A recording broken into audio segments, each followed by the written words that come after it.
टुक ओ बुझे कहाँ गयो त किन के छ विकास दाको मसित खेल्दा हुँदैन किन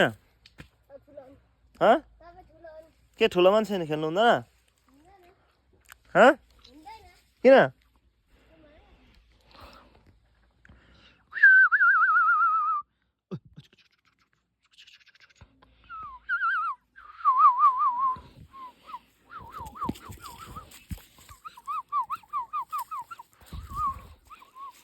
तँ चाहिँ कहाँ टसेको